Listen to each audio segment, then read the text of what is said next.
Italy মানবাধিকারের দেশ। দেশটিতে প্রায় ৩০ লক্ষ মুসলমানের বসবাস। নিজ নিজ ধর্ম পালন বা প্রচারে কোনো বাধা দেওয়া হয় না এদেশে। উপাসনার জন্য ইতালিয়ান আইনে মসজিদ নির্মাণে বিভিন্ন আইনি জটিলতা থাকায় স্থানীয় মুসলমানরা নামাজের জন্য ব্যবহার করে আসছে কিছু নির্দিষ্ট স্থান। কিন্তু বিভিন্ন সময় নানা আইনি জটিলতার কারণে এসব স্থানগুলো বন্ধ করে দিচ্ছে ইতালীয় প্রশাসন।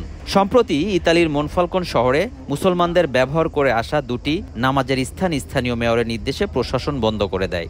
আইনি লড়াই শেষে উচ্চ আদালত তা খুলে দেওয়ার নির্দেশ দেয়। 6000 mAh battery, one and only Power Master NextG N73। এদিকে গেল সপ্তাহে ইতালির আরেক জনবহুল শহর ভেনিসেও একটি নামাজের স্থান বন্ধ করে দেয় স্থানীয় প্রশাসন।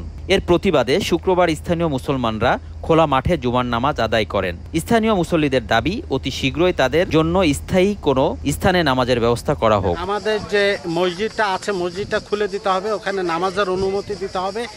যদি এখানে কোনো সংস্কার করার দরকার হয়, যৌক্তিক কোনো প্রশ্ন থাকে, আমরা সেগুলো রিসলভ করার জন্য প্রস্তুত আছি, কিন্তু নামাজের জায়গা খুলে দিতে হবে। কারণ এখানে যেটা তারা বারবার আমাদেরকে বলার চেষ্টা করে শহরের বাইরে গিয়ে মসজিদ করার জন্যে, কিন্তু এটা বাস্তবসম্মত নয়। তার কারণ আমরা প্রতিদিন 5 বার নামাজ পড়ি।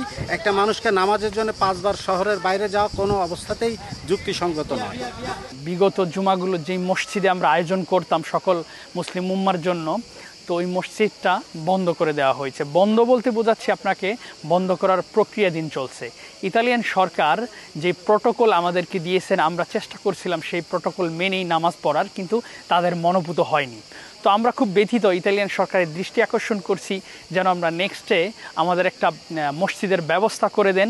মুসলমানদের ইবাদতের স্থান বন্ধের প্রতিবাদে স্থানীয় মুসলমানরা দেশটির নিম্ন আদালত, উচ্চ আদালত সহ ইউরোপীয় আইনে লড়াই চালিয়ে যাওয়ার কথা জানান। পাশাপাশি রাজপথেও প্রতিবাদ করবেন বলে জানান তারা। ইতালিতে যেই আইনের কারণে মূলত বারবার মুসলমানরা হয়রানির শিকার হয় এবং মসজিদগুলো বারবার এই খোলে এই বন্ধ করে দেয় বা যখন তখন বন্ধ করে দিতে পারে, তো এই আইনটা যেন পরিবর্তন হয়, এজন্য আমরা আসলে আন্দোলন করতেছি। আপাতত আমাদের মসজিদ বন্ধ আছে, যার কারণে আমরা পার্কে নামাজ পড়তেছি। ইনশাআল্লাহ যেই কয়দিন আমরা একটা সলিউশন না পাচ্ছি ততদিন আমরা পার্কে নামাজ পড়ব।